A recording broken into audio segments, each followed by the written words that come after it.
किसान का रिश्ता बारिश से सिर्फ पानी का नहीं, उम्मीद का होता है।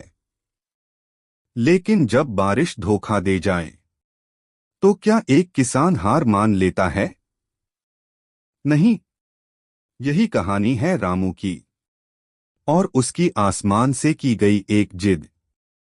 रामू केवल उम्र 50 के करीब, एक गरीब लेकिन मेहनती किसान।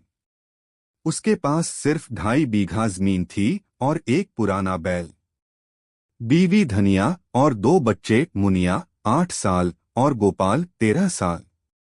हर साल वो किसी तरह जी पाता था, लेकिन अब लगातार 3 साल सूखा पड़ा था। जमीन सूखी, कुआं खाली और घर में अनाज खत्म। रामू रोज सुबह आसमान की ओर देखकर कहता था, एक बार बरस जा, मेरे खेत प्यासे हैं और मेरे बच्चे भी। साहूकार ने कर्ज चुकाने के लिए ट्रैक्टर भेज दिया था। पंचायत ने कह दिया, अब खेती छोड़ो, शहर जाकर मजदूरी करो। लेकिन रामू ने कहा, जब तक मेरी सांस चलेगी मैं हल नहीं छोड़ूंगा। बारिश आएगी, जरूर आएगी। लोग हंसते थे, उसे पागल कहते। रामू ने घर का गहना बेचकर बीज, खाद और डीजल खरीद लिया।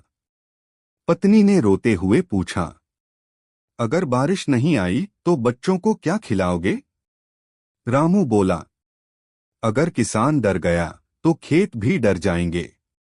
एक बीज तो बोना ही होगा, उम्मीद का। उसने खेत जोता, बीज बोए और हर रोज सूरज को देखता। 28 दिन बीत गए, फसल सूखने लगी। उस दिन रामू खेत में गया और आसमान की ओर देखकर चिल्लाया, अगर तू आज नहीं बरसा तो मैं यहीं मिट्टी में दफन हो जाऊंगा। बच्चे, बीवी दौड़ते हुए आए। उसे समझाया, मगर वो जिद पर अड़ा रहा। शाम को अचानक तेज हवाएं चलीं, बिजली कड़की और फिर मूसलाधार बारिश शुरू हो गई। पूरा गांव बाहर निकल आया। रामू घुटनों के बल गिर पड़ा और मिट्टी को चूम लिया। बारिश के बाद फसल लहलहाने लगी, लेकिन रामू यहीं नहीं रुका।